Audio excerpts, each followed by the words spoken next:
What is going on, guys? Good morning. Hope you guys had a good weekend. Back in the shop. I don't know why I talked about that weekend stuff. I can't really gauge any, I don't know. I feel like that was unsincere because I really have no idea.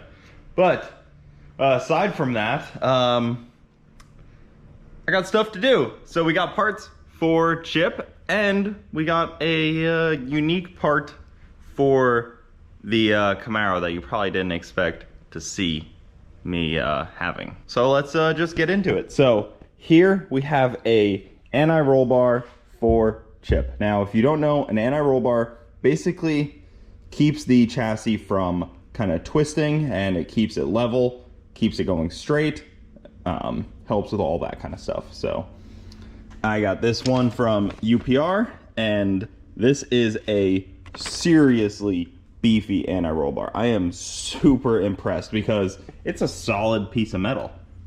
As far as I can tell, it is just a solid piece of metal. I don't think it's, no, that's just solid. So solid piece of steel for an anti-roll bar, which is really serious. These end links are so freaking beefy also. Look at that. That thing is serious. All the hardware you need, the eyelets you need, everything, all that good stuff that goes, you weld these to the rear end, put this up in the chassis. It has the removable end links so that you can take these off, re-grease them every now and then it has the weld-in plates that you just, weld these in, and then they're threaded. Really cool. So I'll show you how an anti-roll bar hooks up, because they're basically like a sway bar but beefy. So this is the one on the Camaro.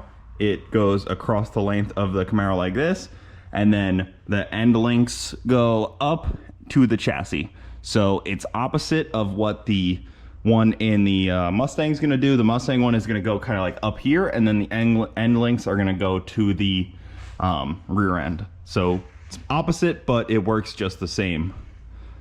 Very cool. This one, I was part of putting it in. I didn't necessarily put it in. The rear end had it on there. We just had to weld these guys, and then that was it. So gonna just kind of figure that out. It's pretty simple.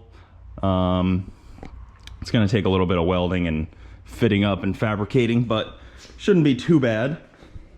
Really excited to play around with this, but I am just super impressed by the sheer strength and quality of this kit. This thing is so beefy. Even these end links, look at the difference. Not talking bad about these end links because they've been fine. I haven't broke them, but that's beefy. That's crazy. Yeah, so these are just, just a different style in a way, but the Heims are a little bigger. The bolt on the Heims are a little bigger. They're just a beefier end link.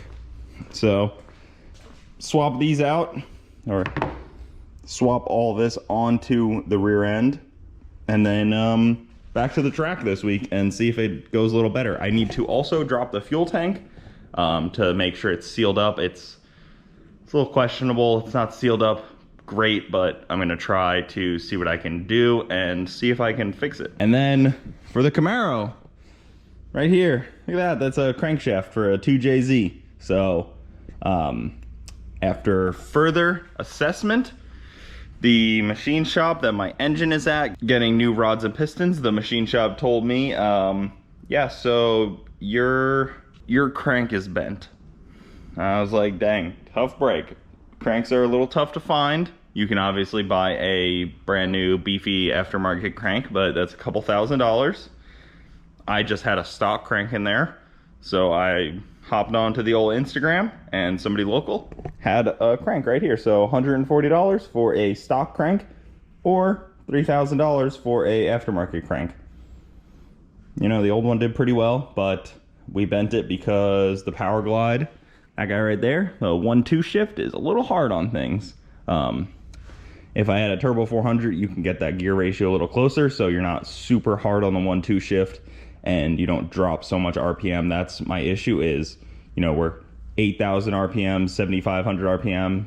It's like 8,000 RPM, and then it drops to 7,000 RPM and then climbs back up. So that hard drop on the 1-2 shift is, you know, hurting this crank. But it is what it is, little guy. You gotta hop back in there, try again. Maybe it will be a little easier on you. But 100 passes on a crank is really not too bad for $140. If it was a billet aftermarket crank, I'd be a little more upset. But that's where it is. That's where we're at. I'm gonna jack this thing up and see we can start fitting up this anti-roll bar. I am so impressed by it. UPR, if you got a Mustang, UPR are your people. Even if you need stuff like this, like they sell like these kind of things, you know, even if you just need an anti-roll bar, you could just buy one and probably fit this up in your car. Maybe a little more challenging because it's not designed for everything, but you know, you can give it a try. Well, this is one of those classic deals where it's not a surprise to anybody, me included, that you should really do these type of things before you build your car. So the same with the cage, the same with a couple other things, you know, subframe connectors that I don't have. Do that before you build the whole car. Do your chassis first. There's an order of operations, and I did them wrong on this car. And this is one of them. So these plates need to go down here. That side where it needs to go has a bunch of fuel lines, and this side has a couple water lines. So that's really cool. I did this backwards. Also, I don't know why it's so dirty under here. It looks like there was like a fire under here. Look at the fuel tank. Why is there so much soot? Is it all from the rear end? The rear end has soot back here, here, up there. It's probably from the transmission failing, but geez, so gross back here. I thought I cleaned it. So over there, I don't know why that fuel line's so white also. That's a alarming deal. I don't think it's leaking. I don't know. Everything's dirty, but this needs to go back here and be welded into place. Something along these lines, like that. It's notched out so that you can put it right there, and then it's threaded so you can thread the other plate in. But yeah, it has to go like that. So I don't know how I'm gonna weld on the top. Welding on the side's not gonna be fun either. I can definitely weld on 3 out of 4 sides easily. The Ford side, maybe just tack it. But even so, it's all the way up there. Then this side,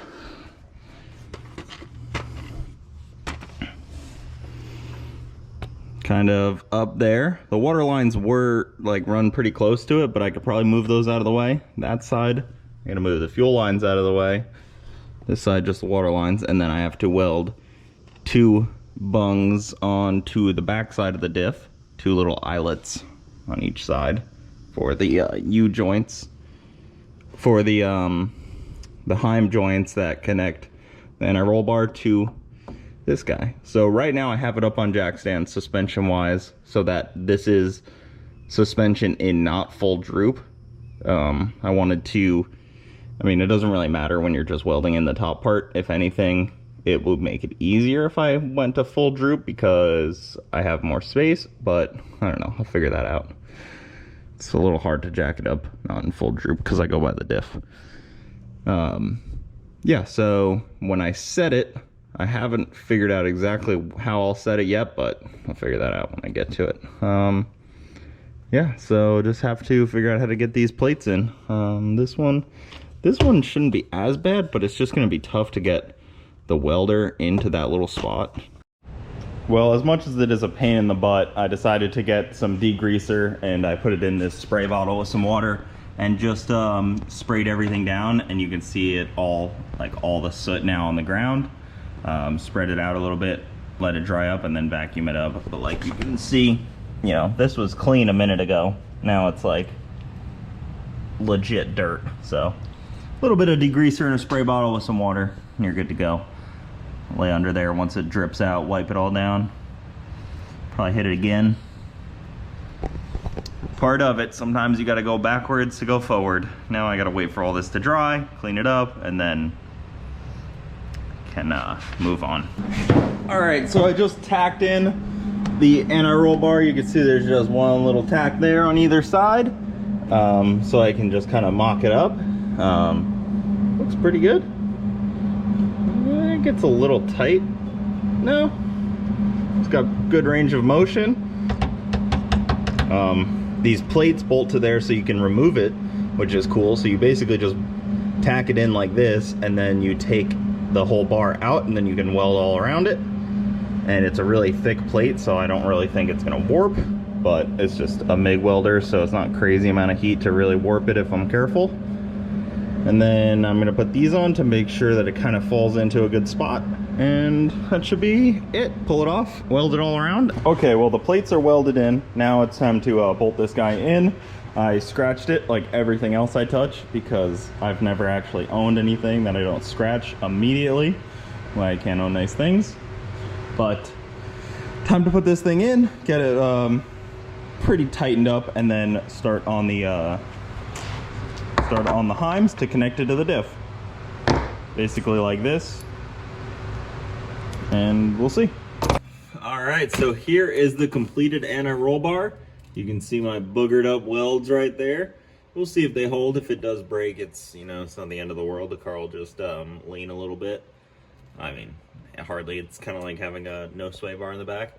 I also added a spot to mount the brake line. Didn't have that before it was zip tied, so I decided to weld that on. Figured I'd do it all together. Anti-roll bar is up. It's adjusted well. At ride height, it's sitting pretty nicely. It can go up a little higher if I needed to, but I'm actually pretty excited about, pretty pleased with the way that it all came out. This side, if you want to see the welds, that side the welds are a good bit better. Put a little bit of paint on them just so they don't rust. Still need to throw some paint on the top plates so that they don't rust, but that's pretty much it. It is in and freaking awesome looking, so very pleased with that. Huge shout out to UPR for making these kits. So easy to put in, pretty fun install, honestly. Didn't take too long, did it on jack stands. Also, I was thinking the soot is probably because this car runs pretty rich. It has a pretty safe tune-up, and you know, the exhaust dumps right there, right before the axle, so it would make sense that everything back here would get covered in soot.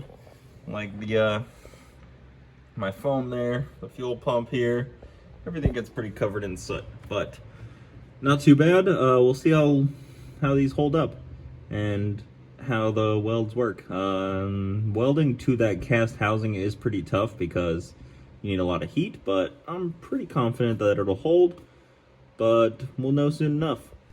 And here is what I had on there before, old floppy boy, I guess you'd call it. Not really, it's not an anti-roll bar, it's a sway bar, but they genuinely do, they pretty much do the same thing. So, you know, off with that dinky little bendable unit, on with the fresh beefy unit back there. She gone, we don't need you, get out of here. All right, that was a hot, sweaty one today, but the anti-roll bar is fully in, finished welded, and then I resealed the fuel tank. I just kind of dropped it down, put some gasket maker around where I thought it was leaking. We'll let that dry up, and that should fix our issue. The only other issue would be to have to pull the tank all the way out and kind of really change up a couple things to make it not leak. So hopefully that fixes the issue. Some people were saying the gasket where the filler neck goes into the tank, those leak. This one is brand new. I put it in when I put this tank in. Tank is also brand new, so basically all of it is brand new. It could be coming out the check valve, but it's not really how check valves are supposed to work, but there's a chance. The check valve does kind of just go right to the floor, so could be coming out there. Unlikely, not really too sure, but that's where we're at. So I'm gonna end it off there. We'll be back at the track this Wednesday, weather permitting, and hopefully Chip goes a little faster than the 60 foot. That's the goal. Say if my welds hold, welded the anti-roll bar in and onto the axle. That was a tough one. I was a little worried about was welding to the axle, but if it breaks, it'll be like just having no sway bar, so it's not really that huge of an issue. But that'll do it. I'll see you guys tomorrow. All right, delivery vehicle, CTSV wagon. I wonder if this is cheaper to drive an hour or my truck is cheaper to drive an hour. So I don't know. Debate I have in my head, I guess. Probably this, because the truck is more expensive on maintenance and stuff.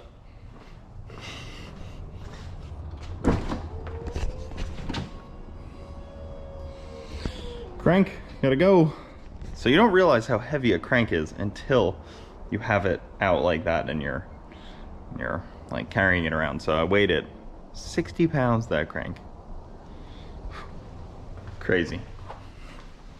Well, one thing I gotta give a big shout out to is Past Cooper. I haven't driven this car in like a couple weeks, and I get into it and it has a full tank of gas.